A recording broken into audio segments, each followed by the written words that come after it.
What if I told you that responding to an insult is exactly what the insulter wants? And by reacting, you're not defending your honor. You're confirming your weakness. Insults are never about truth. They're about control. And Machiavelli knew control is the first battlefield in the war for power. When someone insults you, they're testing you. Testing your emotions. Testing your boundaries. Testing whether you will break your silence or break their illusion of control. Most people answer insults like wounded animals, loud, reactive, and desperate to be seen as strong.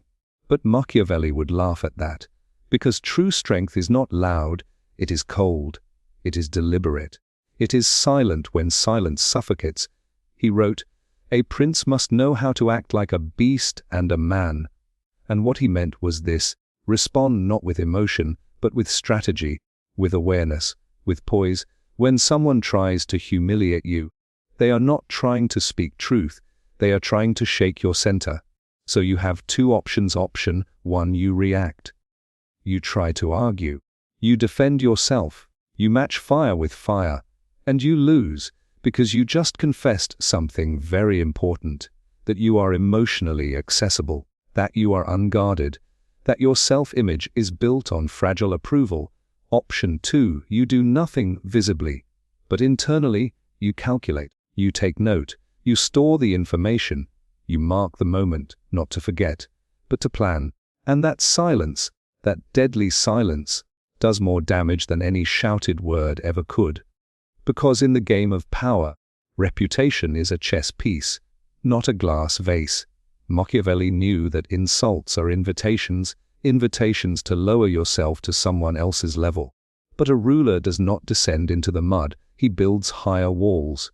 He lets time, action, and success do what arguments cannot.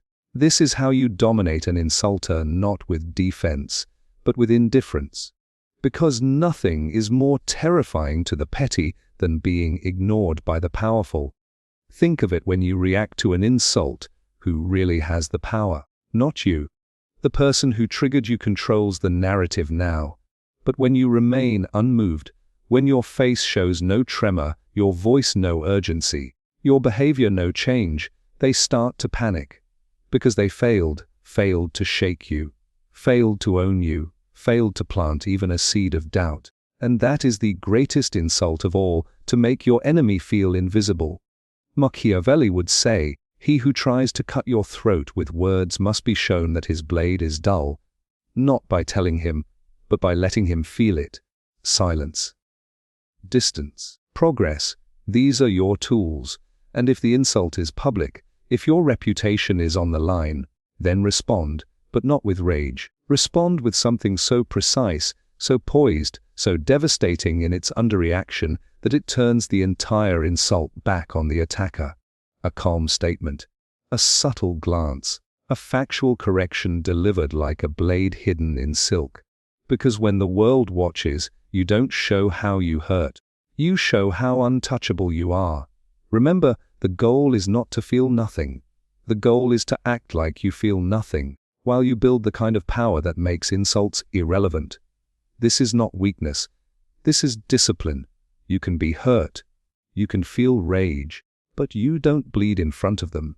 You bleed in silence. You heal in strategy. And you rise without announcing it. In a world obsessed with revenge, Machiavelli teaches a higher art to make the enemy irrelevant by growing beyond their reach.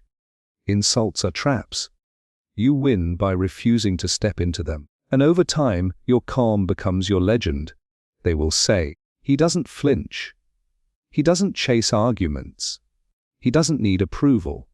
And eventually, he cannot be touched. So when the next insult comes, and it will, remember, they are speaking to the version of you that no longer exists. And you are building something too valuable to stop and explain yourself to people who will never understand it anyway. Let them bark. Let them laugh. Let them whisper. You do not answer echoes. You speak only through outcomes. And your silence, that is the storm they never saw coming.